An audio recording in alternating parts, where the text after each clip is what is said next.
Howdy, gang. I wanted to share this story with you. I thought it could be helpful and useful to some of you in case you ever hit a brick wall in your career or are frustrated by events that seem out of your control.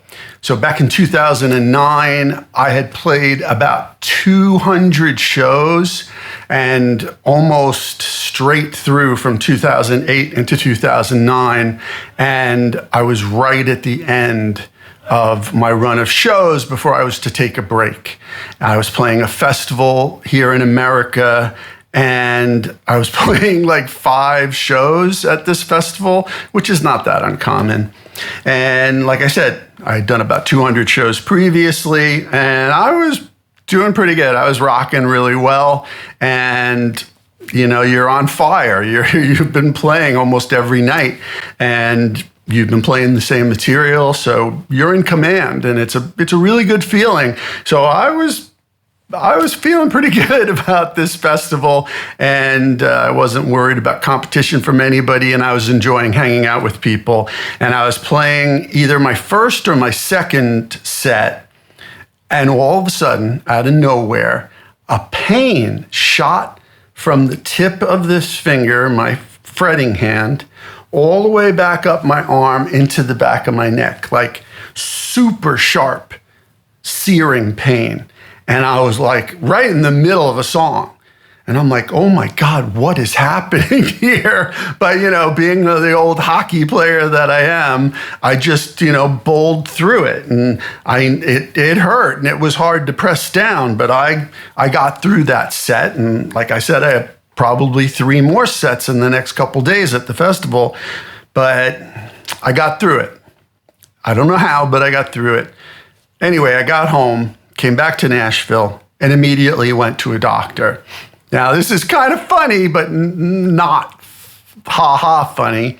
I went to the doctor, they did all these tests, and finally the doctor comes into the room, and this is the same doctor for the Nashville Predators hockey team, so he really knows this stuff, and he's been around a lot of crazy stuff. And he comes in the room, and he's like, he knows I'm a musician, and he's like, well, Ed, the bad news is you've got a damaged digital nerve in your left hand, and there's nothing you can do. And he ran out of the room. And I was like, whoa, wait, whoa. I got out of my chair, and I literally chased down the hole after him. And I'm like, Doc, wait a second. Hold on. What do you mean? Like, you can't just give me a cortisone shot, as an athlete. Just give me a shot, And he's like, no. He's like, it's the nerve. And he goes, we can't give you a shot for a nerve. And I'm like, well, what can you do? And he's like, well, nothing. That's why he ran out of the room. He knew I was a musician and relied on my hand. And I was like, no, Doc, look, there's got to be something. And he's like, no. He goes, you can rest it, but, nerves generally, they're not known to regenerate 100%. Maybe you could get some of it back, and maybe the pain will, recede a little bit, but it is what it is. And that's why he ran out of the room. So I'm like devastated, and I'm going, well, what does this mean? Now, I know that there was another studio guitar player here in Nashville that I had heard about that had a very similar thing. And he had to quit playing guitar. He had to quit being a very successful studio guy. But the upside, the silver lining for him, is he became a very successful producer. He was able to, make a 180 turn and get into producing, and did very, very well. Well, I was already producing, so I was like, well, I guess I could do that.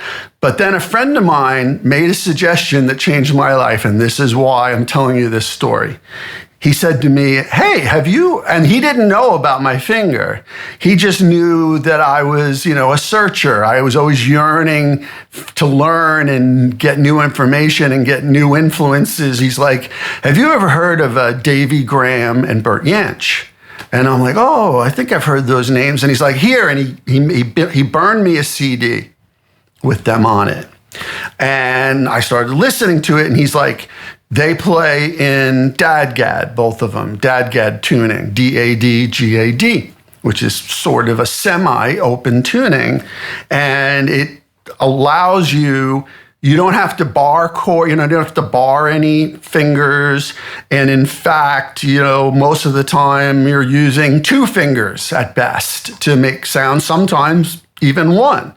And I got really into them and went deeper and deeper into not only their playing, but alternate tunings. And by doing so, I relearned how to play guitar. I stopped playing in standard tuning altogether. I have never played another bar chord since, really. I mean, I've messed around with them from time to time, but I don't think I've ever played them on a recording or for any of my songs in performance. And I relearned how to play the guitar based around alternate and open tunings. And it took the pressure off of that finger. And I no longer had to use that finger to bar 2 notes or 3 notes, which what I was doing, like, the Pete Townsend A chord, where you're using the flesh of that finger to cover 3 strings. Well, I couldn't do that anymore. So when I do that now, I use the middle finger. Another thing I had to relearn. But by using open and altered tunings, I didn't even really have to worry about that much. So I completely spent a year relearning the guitar. And my album, my most successful album, actually, I Curse the River of Time, A Norwegian American Tale, all the songs, which we recorded live, I sang and played live, are all in altered tunings. And that's how I was able to do it. And ever since then, it's changed the way I write songs. It's changed the way I play. It's changed everything about the music that I make. And rather than curling up into a ball and crying or quitting or whatever, I decided to relearn how to do it. So if you ever get in that position, if you ever get stuck, if you ever get handed a bad hand by the gods, and it seems like, everything's about to end, just think about that.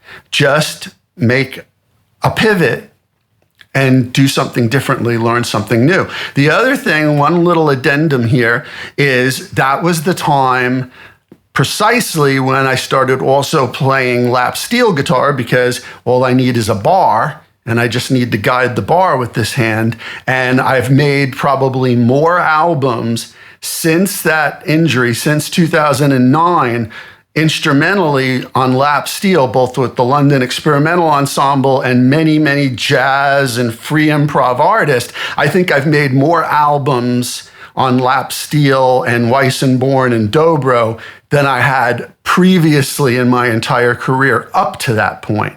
So the pivot was learning how to play the guitar differently, relearning the guitar, learning new tunings and everything, and then also picking up a new instrument that always intrigued me anyway.